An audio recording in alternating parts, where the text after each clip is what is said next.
Assalamualaikum warahmatullahi wabarakatuh. Halo pemirsa TV Peduli dimanapun Anda berada.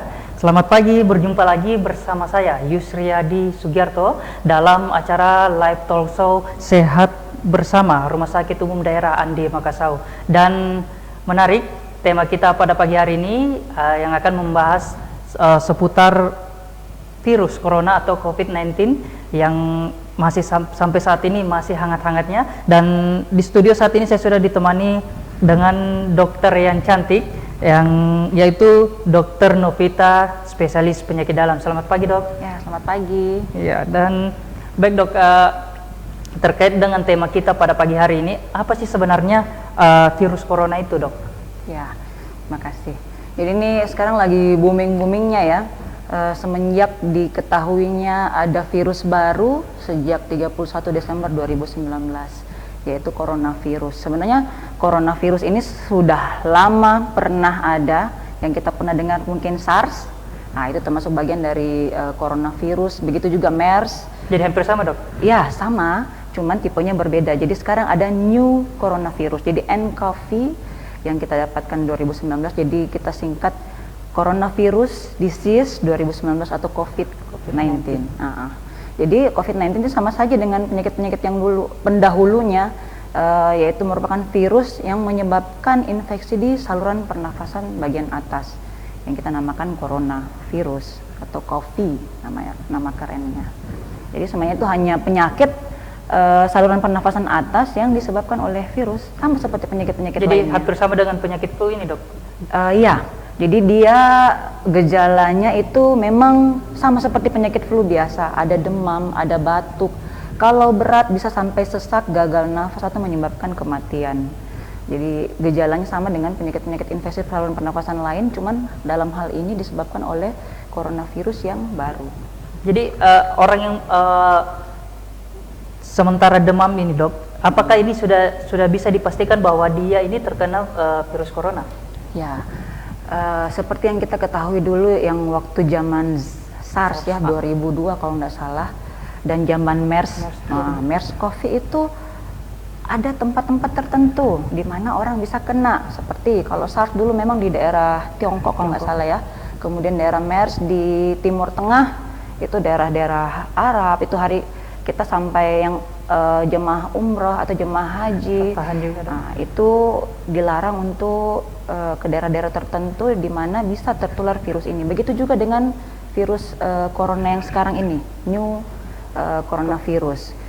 Kita bisa kena kalau kita pernah ke daerah yang memang tertular atau terjadi endemi coronavirus ini, ataupun kita pernah kontak dekat dengan penderita yang dicurigai kena virus corona ini. Jadi tidak semudah itu. Kita yang jauh-jauh seperti ini ya tidak. Tapi mengingat kita punya pelabuhan ya, kalau di Makassar kita punya bandara, yang mana kita nggak tahu orang itu pernah nggak ke Cina, pernah nggak kontak dengan orang yang pernah dari Cina dalam 14 hari. Ya, kalau kita tidak ada kontak dengan pasien-pasien suspek seperti itu ya kita nggak perlu khawatir. Ya baik, Dok. Dan bagaimana sih asal mulanya ini manusia bisa terinfeksi corona ini, Dok? Ya, asal mulanya itu menurut literatur yang saya baca ini sebenarnya penyakit zoonotik atau penyakit yang ditularkan oleh hewan ke manusia. Jadi dari hewan terkena penyakit diinfeksi oleh virus corona ini, kemudian menginfeksi ke manusia. Awalnya di situ, dan awalnya didapatkan di daerah Cina, daerah Wuhan. Jadi awalnya di situ mulai. Kemudian mungkin karena ini masa inkubasi kumannya ini sekitar 14 hari dia baru menimbulkan gejala. Jadi ketika orang ketemu dengan misalnya orang yang terkena atau pernah dari daerah situ 14 hari sebelumnya dan mengalami demam, infeksi saluran pernafasan, maka kita curiga ke arah situ. Jadi yang sudah terkena demam ini, Dok, apakah lantas langsung harus diisolasi atau bagaimana, Dok? Kalau memenuhi syarat tadi, memenuhi syarat bahwa dia pernah ke daerah Cina 14 hari sebelum dia demam, atau pernah kontak seperti kita petugas kesehatan ya, terutama yang di daerah katanya sekarang sudah ada di suspek di daerah Depok yang orang Jepang ya. Kalau petugas kesehatan tersebut pernah kontak dalam jarak 1 meter dan kontak ketat, itu kita curigai. Jadi harus ada pernah ke daerah situ atau pernah kontak. Kalau tidak ada, kita nggak perlu screening semuanya ya. Terlalu panik, nggak perlu heboh sampai screening satu rumah sakit harus di semua pasien flu dicurigai corona, nggak semudah itu. Karena virusnya mempunyai daerah tertentu. Jadi tidak langsung tertular serta-merta. Melintas pulau tidak seperti Iya, itu. baik, Dok. Dan pemirsa, kami akan kembali dengan tema kita yaitu virus corona setelah jeda iklan pariwara berikut ini.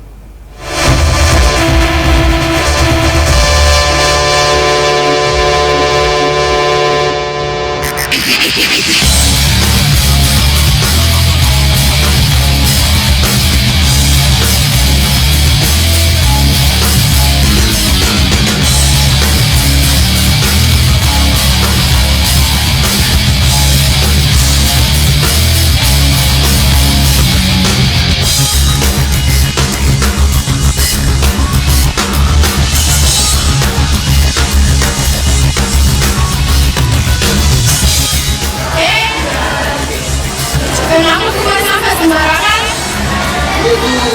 Harusnya kau sudah tahu, kau sudah dewasa, kau sudah tahu mana yang salah, mana yang benar. Mikir kok, kalau Tuhan tidak jaga lingkungan ini siapa lagi?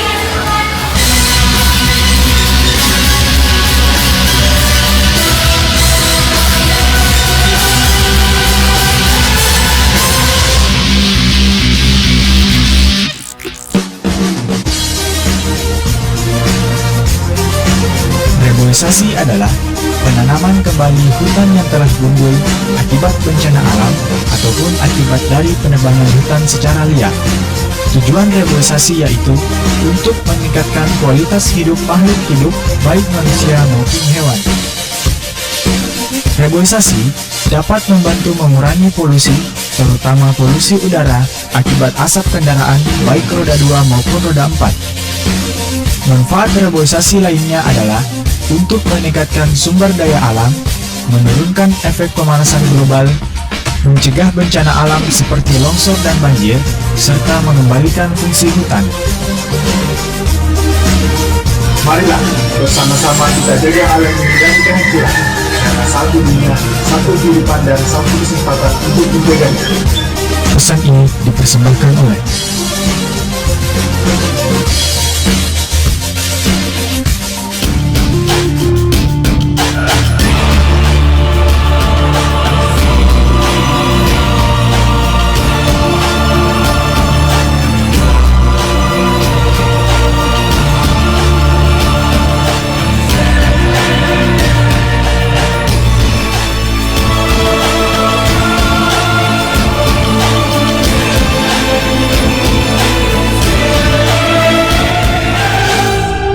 Gunakanlah air sepenuhnya saja, karena air adalah sumber kehidupan kita.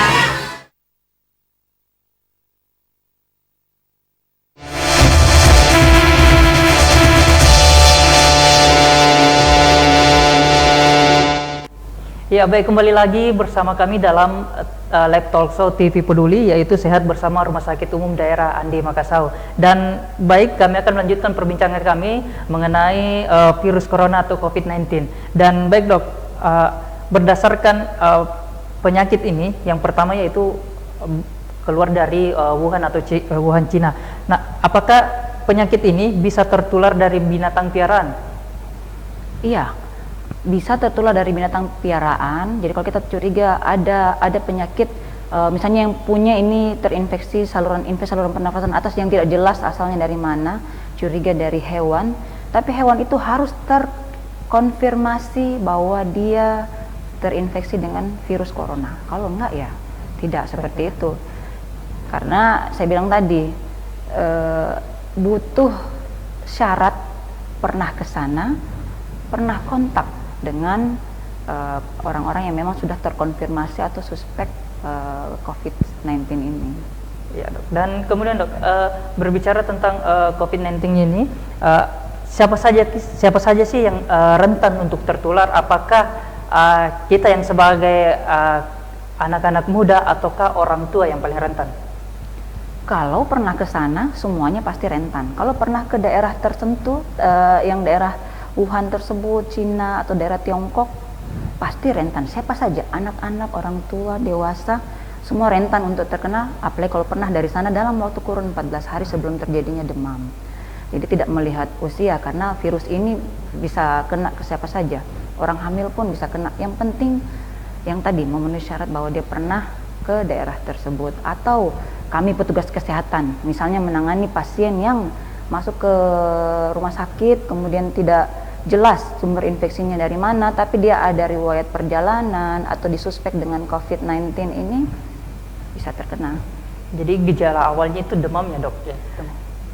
Tergantung. Jadi memang secara umum pada pasien dengan kondisi kesehatan yang bagus itu memang gejala utamanya pasti ada demam, ada batuk. Tapi pada beberapa kondisi seperti orang tua di mana sistem imunnya tidak terlalu bagus, maka demam itu bukan menjadi suatu gejala awal. Bisa saja hanya batuk saja atau tiba-tiba sesak saja. Ataupun pasien-pasien misalnya dengan diabetes mellitus yang lama yang tidak terkontrol, itu daya tahan tubuh sudah menurun, atau pasien-pasien dengan HIV itu daya tahan tubuh menurun, maka itu sangat mudah untuk terkena karena daya tahan tubuhnya turun dan tidak menimbulkan gejala demam, hanya menimbulkan gejala infeksi saluran nafas atas saja, akut maksudnya. Saya sependapat dengan ini, Dok, bahwa sebenarnya penyakit ini ketika daya tahan tubuh seseorang atau imun orang ini turun, jelas dia rentan dengan suatu penyakit. Ya, jadi tidak usah terlalu panik atau bagaimana dengan virus corona ini, tapi kita tetap harus waspada. Ya. Dan seberapa berbahaya sih virus ini, Dok? Apakah sama berbahayanya dengan virus SARS kemarin atau MERS kemarin? Kalau menurut literatur yang saya baca, kalau dari segi tingkat kematian, sebenarnya COVID-19 ini lebih rendah daripada SARS. Tapi tingkat infeksius atau infektivitasnya memang COVID-19 ini cukup tinggi. Tapi mungkin karena kita sekarang sudah lebih waspada mengingat dua pendahulunya SARS dan MERS yang kemarin, jadi kita sudah lebih aware, oh ada infeksi baru nih. Jadi kita langsung isolasi. Jadi kita sangat cepat tanggap dalam menghadapi infeksi baru ini. Jadi langsung isolasi pasien-pasien yang mempunyai faktor risiko atau tersuspek dengan COVID-19.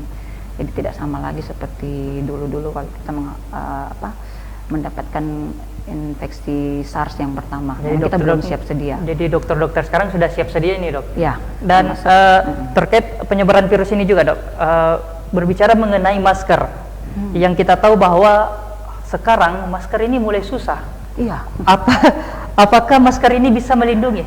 Iya, tentu saja, karena ini kan infeksinya saluran pernafasan atas ataupun bawah, dan tertularnya lewat udara yang dibatukan oleh pasien. Tapi bisa juga melalui cairan tubuh ya, yang keluar dari pasien, misalnya darah kah, lendir kah, atau saya belum tahu kalau keringat juga bisa. Tapi yang paling utama adalah droplet infection, yaitu infeksi yang ditularkan melalui udara akibat dibatukan. Jadi ketika pasien tersebut dicurigai terkena COVID-19 ini, batuk, dan kita berada kurang dari 1 meter dari pasien tersebut, maka memang kita beresiko untuk terkena. Maka perlindungan pertama adalah menggunakan masker. Nah, dan penggunaan masker sendiri ini, Dok, apakah diharuskan orang yang mengalami sakit atau orang yang tidak sakit juga boleh menggunakan ini, Dok? Ya, masker ini salah satu alat perlindungan diri atau APD. Kita bisa melindungi diri sebelum sakit dan juga bisa melindungi orang lain terkena ketika kita sedang dalam kondisi sakit. Cuman masker tidak hanya kita gunakan untuk COVID-19 aja. Semua infeksi saluran pernafasan atas yang penularannya lewat udara, ya memang kita penanganan atau menghindari pencegahannya itu dengan menggunakan masker. Nah, jadi kemudian kembali lagi, Dok, bagaimana kita sebagai orang awam untuk mengidentifikasi gejala virus corona ini, Dok? Ya. Karena kalau dokter mungkin mereka melihat dari jauh aja sudah, oh ini pasti langsung isolasi, terinfeksi. Sebenarnya gejalanya sama saja. Dan virus corona ini tidak langsung dalam kondisi berat. Ada mereka yang terkena dalam kondisi ringan, ada mereka yang terkena dalam kondisi sedang. Kalau berat dan memenuhi syarat tadi, pernah ke daerah luar negeri 14 hari sebelumnya, itu sudah kita mulai hati-hati. Pernah kontak petugas kesehatan yang kontak misalnya dengan penderita yang kemungkinan besar memang terkena coronavirus, itu juga harus sudah mulai hati-hati. Jadi sebenarnya gejalanya mirip, orang juga tidak akan bisa bedakan kecuali kita tahu oh pasien itu dari luar negeri. Nah, itu yang kita harus hati-hati. Iya, dan baik pemirsa, sesaat lagi kami akan melanjutkan perbincangan kami dengan Dr. Novita, spesialis penyakit dalam dengan tema virus corona. Dan jangan kemana-mana karena setelah jeda iklan pariwara berikut ini kami akan kembali.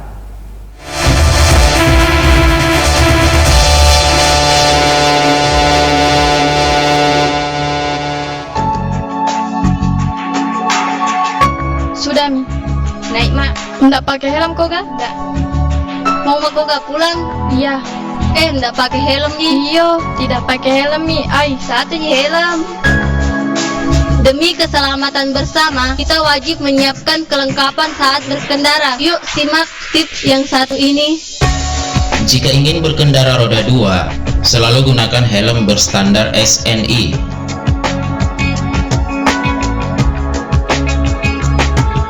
Pastikan untuk memasang pengikat helm dengan kencang agar tidak mudah terlepas. Jangan menggunakan handphone pada saat berkendara. Nyalakan lampu depan pada siang hari. Periksa kelengkapan surat-surat kendaraan Anda. Mari kita jaga keselamatan bersama dan tertib berlalu lintas. Oh iya, Pika dulu pada ambil helm dah. Ya. Dipersembahkan oleh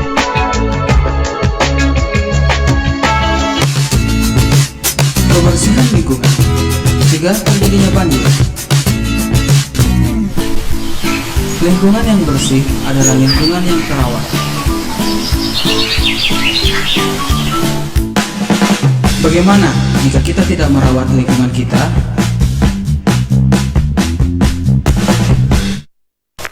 Aku mau buang sampah dulu ah. Di sini aja deh.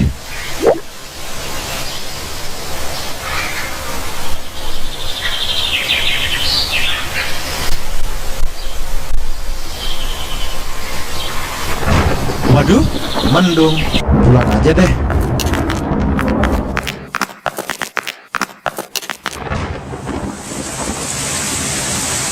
Nah, hujan.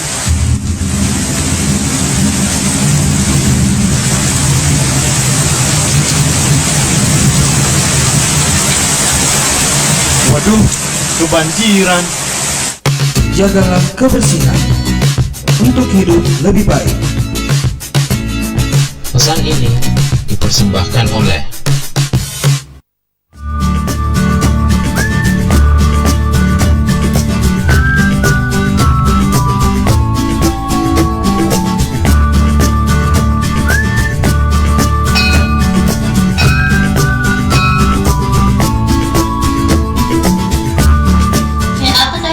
cerita di depan kantor.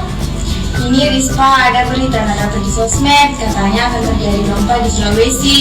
Air laut pun surut dan banyak warga Pinang yang mengungsi. Astagfirullah, berita hoax itu jangan kita terlalu percayai.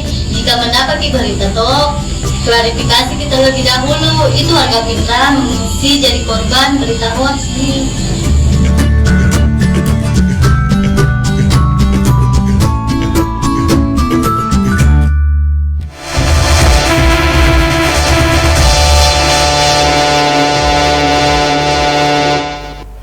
Ya, terima kasih masih tetap bersama kami pemirsa TV Peduli dimanapun Anda berada dalam program Live Talk Show Sehat bersama Rumah Sakit Umum Daerah Andi Makassau. Dan baik dok, kita memasuki segmen terakhir ini dok. Dan bagaimana sih cara pencegahan terkait virus corona ini dok?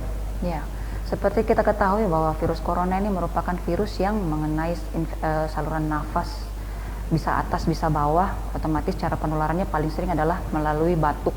Kemudian batuk itu mengandung kuman yang nantinya akan bisa tersebar ke orang-orang yang sehat atau orang-orang di sekitar kita. Jadi pencegahan pertama adalah memang memakai masker, baik yang sehat ataupun yang sedang dalam kondisi sakit. Kemudian pencegahan selanjutnya, jika misalnya kita merasa nih diri kita, oh pernah saya dari luar negeri 14 hari sebelum ini di daerah-daerah yang memang kemungkinan terjangkit oleh virus corona ini, maka kita bisa kalau kita mengalami demam dalam 14 hari itu, maka kita bisa mengisolasi diri. Jadi kita isolasi dalam rumah, kecuali jika sudah terjadi kondisi yang cukup berat, sesak, ya memang harus memeriksakan diri ke rumah sakit. Karena virus corona ini sebenarnya tidak semuanya dalam kondisi berat. Karena kita punya pencegahan sekarang sudah cukup, ya. Mengingat sekarang masker habis ya, masker habis ini karena virus corona. Jadi sebenarnya penanggulangan pertama itu pakai masker. Kemudian kalau kita petugas kesehatan, ya otomatis pakai perlindungan diri yang memang sudah disediakan oleh rumah sakit untuk supaya tidak tercegah baik dari batuk yang dibatukkan, virus yang dibatukkan, ataupun dari cairan-cairan tubuh penderita virus corona ini. Untuk yang lain sih saya rasa yang paling utama adalah hanya masker saja. Nah, kalau berbicara masker lagi kembali nih dok, bagaimana sih dengan masker yang tidak memiliki label ini? Apakah masih bisa digunakan atau bagaimana dok? Yang tidak memiliki label maksudnya yang ada kan beberapa tidak masker. ada merek ini dok?